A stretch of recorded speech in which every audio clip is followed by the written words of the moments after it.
Now, there are always some people in here who are thinking, this is funny, but I wonder if there's a point to all that. What is she saying? And I have a definite point, and it is that if we are not using a sense of humor on a daily basis, we are not using what could be a tremendous asset for all of us. And everybody knows that a sense of humor begins with laughing at ourselves. That means accepting things we can't change, even if we're 6 feet 2 inches tall at age 13. It also means creating a little humor sometime like Daddy did on the elevator when it doesn't hurt another person.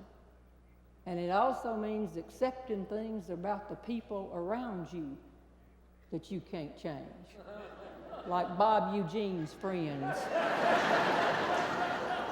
Out in the lobby, so many of you noticed my wedding rings, and of course, because you're polite people and we're all talking, it's just a while before somebody or several of you will say, is your husband with you? When you're 6 feet 2 inches tall, people don't mean, is your husband with you? They mean, how tall is your husband? My husband, Jerry, and that's what a lot of people call him because that's his name. I call him LB for left brain.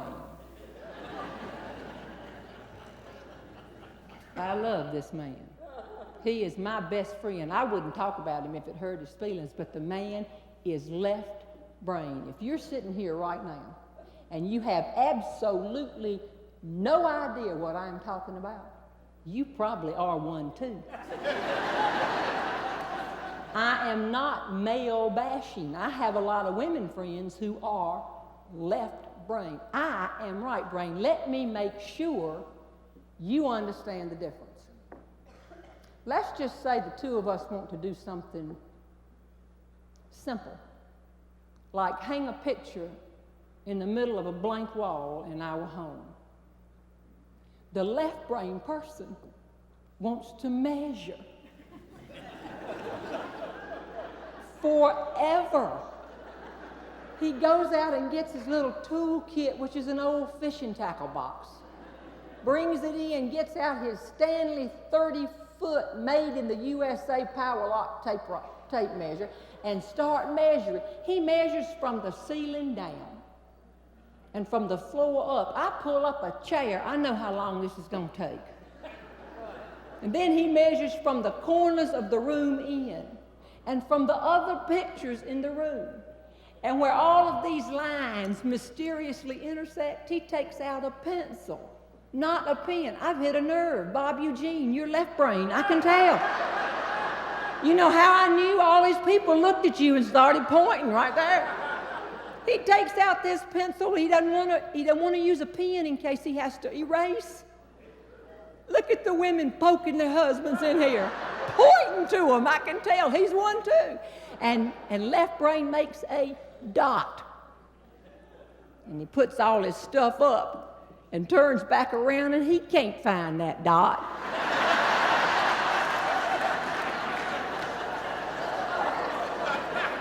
He's got the whole family looking for this dot.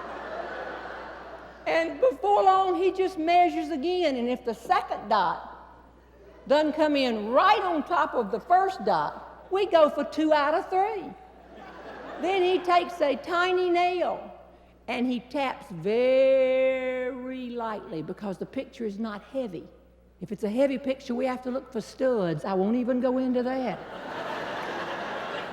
And he hangs the picture. Any person in here with a right brain can glance at that picture and tell you whether it's level or not. He goes outside and gets that thing with the bubble in it. And he puts it on the picture, and now we all standing around seeing if the bubble, I'm going to go fix a sandwich. Y'all watch the bubble and see if the thing moves. I am right brain.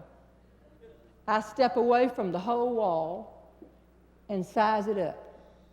Decide where I think that picture ought to go. Give me a nail and a hammer. The thing goes right there. Bop! No, it's a little low. Move it up a tad. The word tad drives a left brain person up the wall. He wants to know exactly how much is a tad. Show me in the dictionary where it says what is a tad. And if he has to pull out that nail, leaving a hole the size of the end of a nail, he goes outside and gets spackling and fills it in, and before long we have to paint the whole room over again. I get a tube of toothpaste, squirt it in there, same thing. If you have some friends who come into your home and go straight over to your pictures and pick them up, see if something's happening back there, you need to get yourself some new friends. And the thing that concerns me the most is I am 59 years old. Now, y'all are supposed to gasp in disbelief at that. And maybe say, no way. Let's try it again. I am 59 years old. Thank you so much. I'm so scared I'm going to wake up one morning and he would have spackled over my wrinkling face. I don't know what's happening.